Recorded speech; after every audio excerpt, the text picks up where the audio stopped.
Alright, welcome back. In this video, I'm going to be talking about the importance of a community and just identifying how much support and how much need I think we all need a sense of community is, and also just kind of a brief idea of how we could maybe start generating these communities. But yeah, so right now I'm just going to start off with just the importance itself. So that was one thing that I found pretty interesting looking back at history of humans throughout the world and just in different environments. And that's one thing I find is interesting was that you look at just the amount of civility that we've evolved to, and obviously we need to continue that evolution. But you just look back at just the fact that there used to be public decapitations, there used to be public executions, and yet you didn't see a populace that had some sort of outcry of pain mentally from these atrocities. And so that's one thing I found interesting was you look back at all these horrible things and all these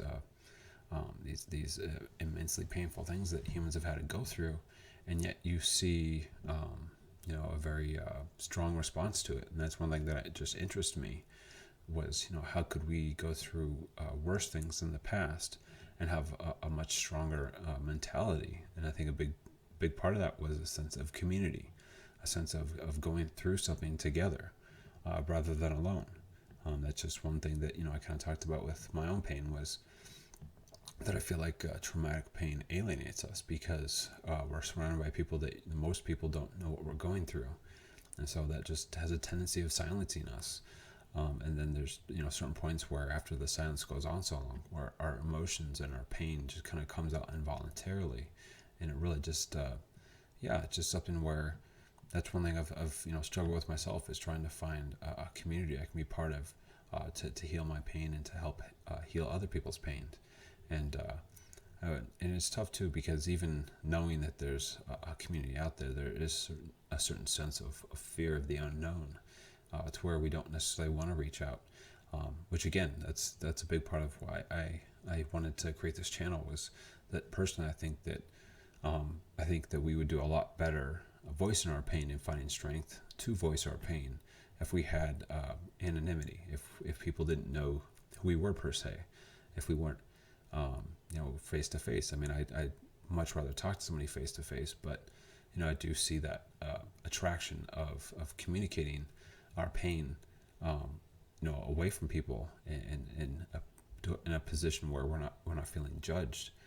But again too, that's just kind of what I see if you go on Facebook or wherever, is that you do see people voicing their pain, but again, I don't think it's necessarily the most efficient because they're just kind of saying it to all their friends and family. And again, too, a lot of those people might just be acquaintances that they've come across as far as jobs or school or whatever. But again, it's not necessarily the same pain everyone's going through that are within your friends and family. And so I do think it's important to create venues where people can come together and talk about their specific pain and how it relates to them, and see if other people are suffering from the same thing. Because that's the thing that I think is just kind of extremely ironic about pain is that it's a very it creates you a very great sense of loneliness, and yet I don't think we're alone with our pain. I just think it's a matter of that we're in an ocean of people with different pain, so it's very hard to spot somebody who's suffering from the same pain as you are. But again, too, a lot of times, if we're surrounded by people who don't suffer from the same pain we have, we're not going to get the understanding and compassion we need. That's going to encourage us to talk about it, and so we're going to sit there with our pain in silence.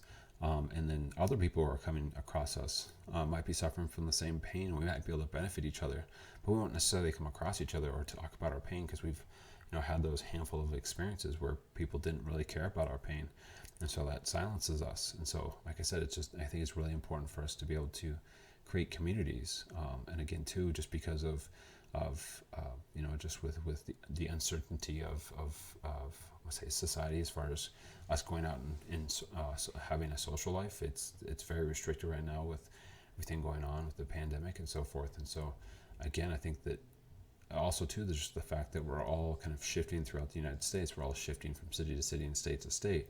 And so again, lining up and trying to find a sense of community becomes very difficult because again, we're in a sea of 328 million people within our country, and I would say I was looking at the numbers, and I would say it was just over 1,000 years ago in the world, there's a population of 310 to 350 million people, and yet we have that almost in just this country alone.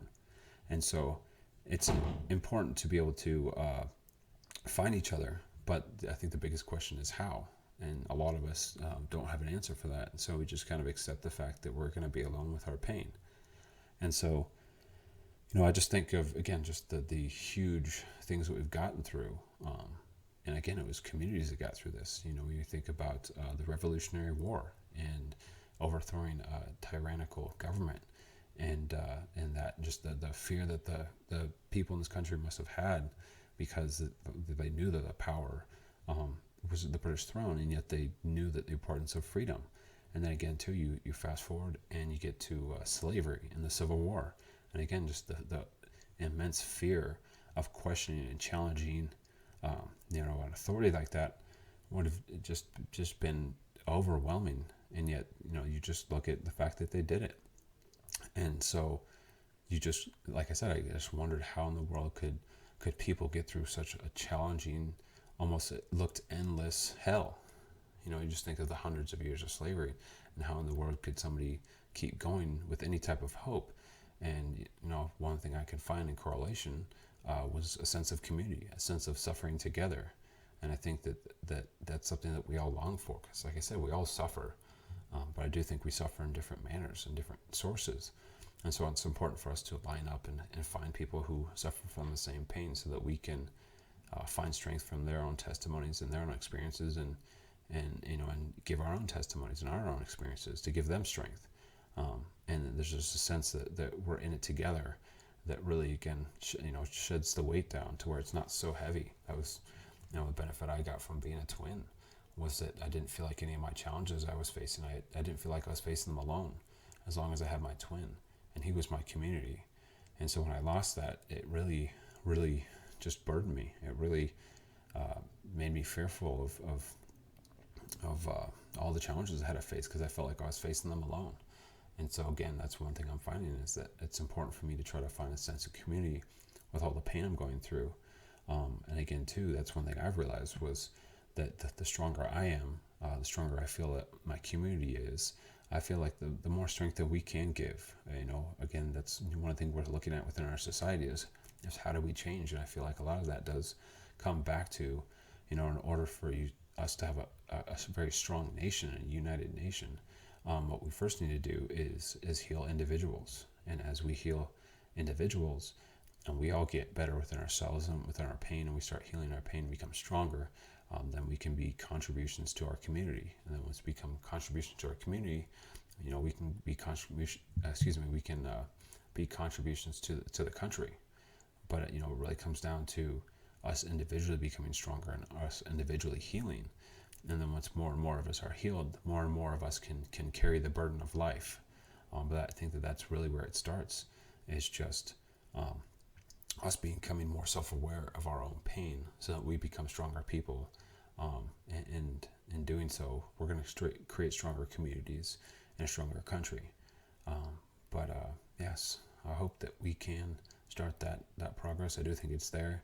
But again, too, it's just something that we're going to have to keep at day after day after day, and think about what we can do to help one another and to help ourselves, so that we can help one another. I think that's something that I found very freeing when I started self-improving. Was, for a long time, I didn't self-improve because I thought it would have been selfish of me to just see to my own needs, to my own mental wounds. But I realized after years and years of trying to give support here and give support there, not tend to my own wounds, that I was becoming weaker and weaker, and therefore I could give less and less strength. So I think there's something to be seen in the fact that once we realize that by strengthening ourselves, we're actually strengthening the aid that we can give, that in many ways, strengthening ourselves isn't being selfish. It's not being out for yourself or just looking to your own needs. It's a matter of actually strengthening each other. But as always, good luck and good night.